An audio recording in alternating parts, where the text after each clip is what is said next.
So hey guys, welcome back to the channel.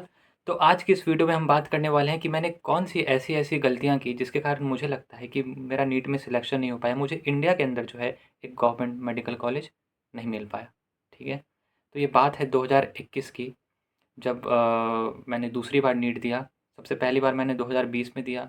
उसके बाद मैंने विथ ज़ीरो प्रिपरेशन ट्वेल्थ के साथ देन मैंने एक साल का ड्रॉप लेके 2021 में दिया। तो 2020 में मेरे कितने नंबर आए, 2021 में मेरे कितने नंबर आए, कैसे मैं एमबीबीएस करने रशिया के अंदर आया, ये एक सेपरेट वीडियो के अंदर जो है आना बनता है। सो इसमें हम अपने मार्क्स की बात नहीं करेंगे, ठीक है, और कैसे मेरी जर्नी के बारे में बात नहीं करेंगे। इसमें हम स्ट्रिक्टली उस पर बात करेंगे जो कि मुझे लगता है कि मैंने गलतियाँ करी अपने नीट के दौरान, जिसके कारण मुझे इंडिया के अंदर गवर्नमेंट मेडिकल कॉलेज जो है वो नहीं मिल पाया।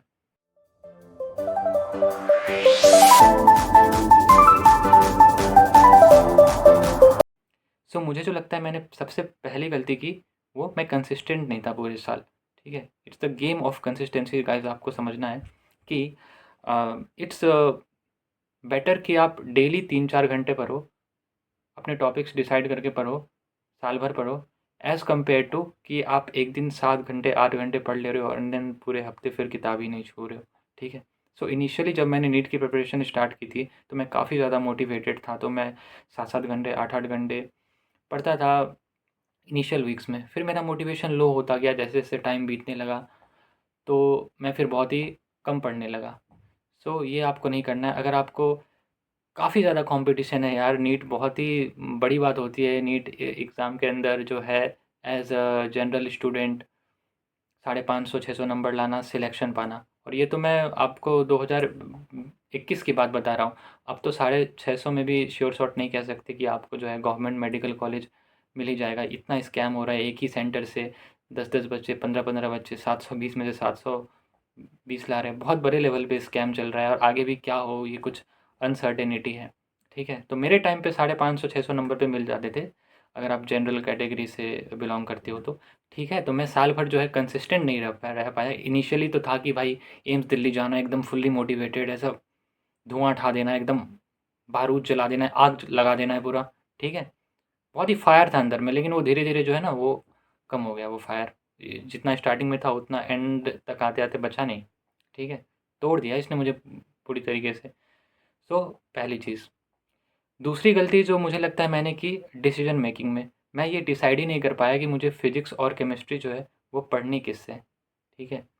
एक्चुअली जो मैंने अपनी प्रिपरेशन की थी वो घर से ही की थी, क्योंकि मैंने सोचा था अगर मैं कोटा वोटा जाता हूँ तो मेरे 3-4 लाख रुपए खर्च हो जाएंगे। ठीक है। मेरे क्या, मेरे पिताजी के। और उसमें से भी अगर 40 बच्चों की क्लास है तो सबका सिलेक्शन थोड़ी हो जाएगा। उसमें से 3 का होगा, 4 का होगा, ज़्यादा से ज़्यादा 5 का होगा। अगर मैं इतना ही टैलेंटेड हूँ तो मैं घर पे भी बैठ के जो है पढ़ सकता हूँ, और इतना ही हार्ड वर्किंग है तो मैं यहाँ से भी निकाल लूँगा।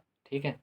ये सोच के जो है मैंने घर से तैयारी स्टार्ट की। मैंने बायोमेंटर्स से बायोलॉजी अपनी पढ़ी थी, डॉक्टर जितेंद्र सर उसमें पढ़ाते हैं, उन्होंने बिल्कुल बायोलॉजी को मुझे फ़ील करवा दिया, तो मुझे बायोलॉजी उनसे पढ़ने में बहुत मज़ा आता था। लेकिन वहाँ पे जो फिज़िक्स के टीचर थे, केमिस्ट्री के टीचर थे ना, वो पढ़ाते थे तो मुझे अच्छा ही नहीं लगता था, मुझे समझ ही नहीं आता था उतनी अच्छी तरीके से। तो मैं फिज़िक्स वाला पे शिफ्ट किया, कभी अनअकैडमी पे शिफ्ट किया। एक ही चैप्टर के नोट्स 2-2 बार बनाए, 3-3 बार बनाए। ठीक है। ताकि इंटरेस्ट तो आ जाए यार, इंटरेस्ट ही नहीं आ रहा था मुझे सब्जेक्ट में, मैं डिसाइड ही नहीं कर पाया कि फिज़िक्स और केमिस्ट्री मुझे पढ़नी किससे है। तो अपना टाइम लो, आप अपना टाइम लो, 5-10 दिन का समय लो, डिसाइड करो कि यार किस टीचर से मुझे क्या पढ़ना है। बायोलॉजी पढ़ना है तो किस टीचर से पढ़ना है, फिजिक्स पढ़ना है तो किससे पढ़ना है, केमिस्ट्री पढ़ना है तो किससे पढ़ना है। अब उन पे आपको विश्वास इतना होना चाहिए कि अगर वो कहें आपको कि डांस करो, गाना गाओ, तो आप वो भी करो, कि हाँ ये बोल रहे हैं तो ये करने से सिलेक्शन हो ही जाएगा। उतना अंधा विश्वास हो, क्योंकि जब तक आप अपने सामने वाले टीचर की इज्जत नहीं करोगे, उनके लिए मन में वैल्यू नहीं रखोगे ना, तो आप सीख नहीं पाओगे, चाहे वो कितना भी अच्छा पढ़ाते हो, कुछ भी करते हो। ठीक है। मैं डिसाइड ही नहीं कर पाया कि फिजिक्स और केमिस्ट्री जो है मुझे पढ़नी किस टीचर से साल भर। ठीक है। बायोलॉजी बहुत अच्छा पढ़ाते थे जितेंद्र सर, बिल्कुल फ़ील करा देते थे, तो वो पढ़ने में मुझे बहुत मज़ा आता था। तीसरी गलती जो मुझे लगता है मैंने की, वो है टाइम मैनेजमेंट को लेके। अब मुझे बायोलॉजी बहुत अच्छी लगती थी। ठीक है। तो मैं उसी को पढ़ता रहता था, 3-3 घंटे 4-4 घंटे उसी को पढ़ रहा हूँ। फिजिक्स केमिस्ट्री बिल्कुल पढ़ ही नहीं रहा हूँ, क्योंकि इंटरेस्ट ही नहीं जाग रहा है, समझ ही नहीं आ रहा है। तो जो हो रहा है उसको और अच्छे से करो, तो ये सोच के मैं, और फिजिक्स केमिस्ट्री को बाद में देख लेंगे ऐसा सोचता था, और बायोलॉजी स्कोरिंग भी था। टाइम मैनेजमेंट, देखिए बायोलॉजी सब कर लेते हैं क्योंकि बायोलॉजी थोड़ी ईज़ी है एज़ कम्पेयर टू फिज़िक्स और केमिस्ट्री। फिज़िक्स और केमिस्ट्री में बहुत ज़्यादा दिमाग लगाना पड़ता है, ठीक है? ये न्यूमेरिकल्स वगैरह करने पड़ते हैं, फ़ॉर्मूलाज़ लर्न करने पड़ते हैं, कहाँ कौन-सा फ़ॉर्मूला बैठेगा वो सोचना पड़ता है, ठीक है? तो इसमें आपको ज़्यादा टाइम देना है। अगर आप बायोलॉजी में अपने 1.5 घंटे दे रहे हो तो इन दोनों सब्जेक्ट को 3-3 घंटे पढ़ना है, इससे डबल पढ़ना है। तभी आप जो है सिलेक्शन ले पाओगे, नहीं तो नहीं ले पाओगे। बायोलॉजी सब पढ़ रहे हैं, ठीक है? फिज़िक्स और केमिस्ट्री जो है वो आपको लीड करवाती है। चौथी गलती जो मुझे लगता है, मैंने ज़्यादा टेस्ट नहीं, जब भी मेरे टेस्ट आते थे तो मैं बायोलॉजी के टेस्ट तो दे देता था, बट फिजिक्स और केमिस्ट्री के नहीं देता था क्योंकि मुझे लगता था मेरी भी प्रिपरेशन उतनी नहीं है एग्ज़ाम के लेवल के लायक। मैं बाद में टेस्ट दूंगा, सिलेबस ख़त्म होगा वो तब दूंगा। अब एक बात मेरी ये समझ लो आप, जब आप नीट के हॉल के अंदर एंटर कर रहे हो ना, एग्ज़ाम हॉल के अंदर, उससे पहले तक भी आपको लगेगा कि मेरे बहुत सारी चीज़ें जो हैं बच रखी हैं। भले ही वो चीज़ें आपने पढ़ रखी है, वो चीज़ें आपके दिमाग में है, लेकिन ऐसा लगता रहेगा आपको कि मैंने नहीं पढ़ा यार, सब भूल रहा हूँ, ठीक है?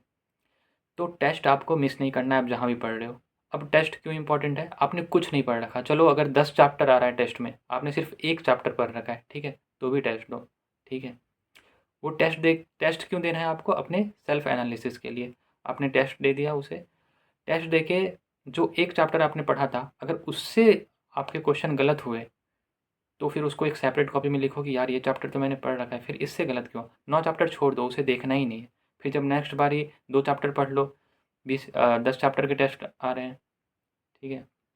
तब देखो कि उसे हाँ, ये भी पढ़ रखा है, ये 2 चैप्टर पढ़ रखे हैं, तो इस 2 चैप्टर में मुझसे क्यों गलती हो रही है? ये तो मैंने पढ़ रखा है। बाकी 8 का छोड़ दो। इस सेल्फ एनालिसिस के लिए टेस्ट देने जाओ, ठीक है? और जो टेस्ट में जिस चैप्टर को आपने पढ़ रखा है और उसमें आपकी गलतियाँ हो रही, तो उसे आप एक सेपरेट कॉपी में लिख लो कि यहाँ कौन-सा पॉइंट था जो मैं भूल गया था, जिसके कारण ये क्वेश्चन जो है मेरा गलत हो गया। 5वीं गलती जो है मुझे लगता है मैंने की, बायोलॉजी में कुछ एक्स्ट्रा ही पढ़ लिया। अब जितेंद्र सर पढ़ाते तो काफ़ी अच्छा थे, लेकिन उनकी एक वो है कि नेगेटिव साइड भी है जो मुझे लगता है। बहुत ही ज़्यादा पढ़ा देते हैं बायोलॉजी में, उतनी की नीड ही नहीं होती। सिर्फ़ आप एनसीईआरटी की लाइन बाय लाइन समझ लेते हो ना, काफ़ी है। लेकिन वो एक्स्ट्रा जाके पढ़ाते, वो एक्स-रे पढ़ा देते थे।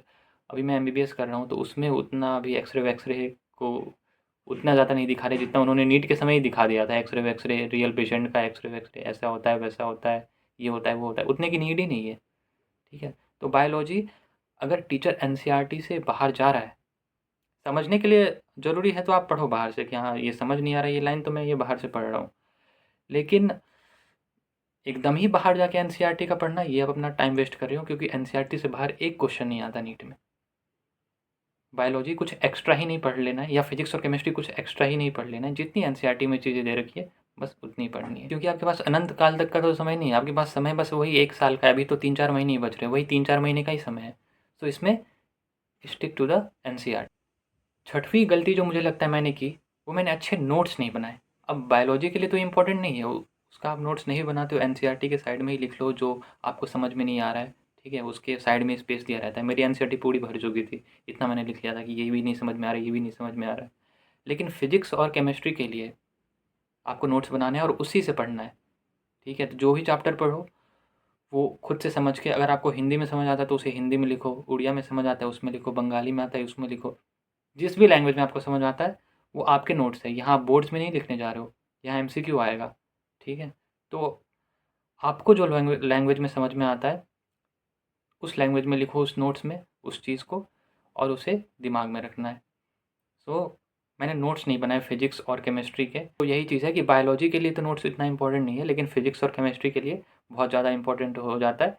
इसमें आपको नोट्स से ही पढ़ना है, ठीक है? एनसीईआरटी की उतनी यहाँ पे वैल्यू नहीं है, यहाँ पे आपको समझना है ज़्यादा चीज़ें, फार्मूला याद रखना है। फिजिकल केमिस्ट्री में, फिजिक्स में, ऑर्गेनिक केमिस्ट्री में काफ़ी सारे ऑर्गेनिक कंपाउंड्स होते हैं, वो याद रखना है। इनऑर्गेनिक में केमिस्ट्री पूरी रटने वाली है, तो उसको आप P block, D block, F block, ये आपको जो है पूरा नोट्स बना के पढ़ना है फिजिक्स और केमिस्ट्री को। लास्ट मिस्टेक जो मुझे लगता है मैंने की, वो है कि मैं रिविज़न नहीं कर पाया। अगर मैंने जितना पढ़ रखा था उतने को ही कम से कम अगर 2 बार नीट में रिवाइज़ करके जा पाता ना, तो मेरे 40-50 मार्क्स और आते। भले ही उससे सिलेक्शन नहीं होता, लेकिन 40-50 मार्क्स मेरे जो है और बढ़ जाते। एक बात आप ये ध्यान रख लो कि आप जितना भी पढ़ लो, ठीक है? लेकिन अगर आप नीट एग्ज़ाम हॉल में जाने से पहले उसे 2 बार रिवाइज़ नहीं कर पाए, तो वो चीज़ आपके दिमाग में नहीं रहेगी, वो डाइल्यूट हो जाती है चीज़ें, ठीक है? कुछ-कुछ चीज़ें ही याद रहेंगी। तो जितना आप पढ़ो ये ज़रूरी है कि रिवीजन करना। अगर आपने 1 महीने में 25, आप ये रख लो कि 25 दिन अगर आप कुछ पढ़ रहे हो, ठीक है, तो 2 दिन उसका रिवीजन करना है जो आपने 25 दिन में पढ़ा है। कम से कम इतना हो जाना चाहिए कि नीट एग्ज़ाम हॉल में जाने से पहले जो है आप 2 बार कम से कम जितना भी आपने पढ़ रखा है उसको रिवाइज़ करके जाओ। तो ये सारी गलतियाँ जो है, ये 7 गलतियाँ मुझे लगता है मैंने की, जिसके कारण जो है मेरा नीट में सिलेक्शन नहीं हो पाया 2021 में। 550-600 नंबर मेरे नहीं आ पाए। अगर आप भी ये सेम मिस्टेक रिपीट करते हो तो आपके भी नहीं आएंगे दोस्तों। और अभी तो 550-600 में नहीं, 650 में भी बात नहीं बन रही है। इस लेवल पे स्कैम चल रहा है। ये नीट जो है ये एक बहुत ही ज़्यादा हाईली कॉम्पिटिटिव एग्ज़ाम है दोस्तों। मतलब कि सोचिए कि अगर 10 सीट है और उसके लिए 1000 बच्चे कम्पीट कर रहे हैं, तो जो टॉप के 10 स्कोरर हैं उन्हीं को सीट मिलेगी। उसमें से भी 3-4 सीट तो आप SC ST के लिए वही मान मान लीजिए कि रिज़र्व है। जनरल वालों के लिए तो और भी मुश्किल है। तो आज की डेट में वही है कि 650 पे भी बात नहीं बन रही। 650 अगर कोई जनरल कैटेगरी का बच्चा ला रहा है तो फिर भी श्योर शॉट नहीं कह सकते कि कॉलेज मिल ही जाएगा। सो आई होप कि इस वीडियो से आपको कुछ सीखने को मिला हो, मेरी गलतियों को जानने को मिला हो, और यही मिस्टेक्स अगर आप रिपीट करेंगे दोस्तों तो आपका भी सिलेक्शन जो है government medical college of India में तो नहीं हो पाएगा। ठीक है, तो इसी के साथ मिलते हैं नेक्स्ट वीडियो में। तब तक के लिए ओके, बाय।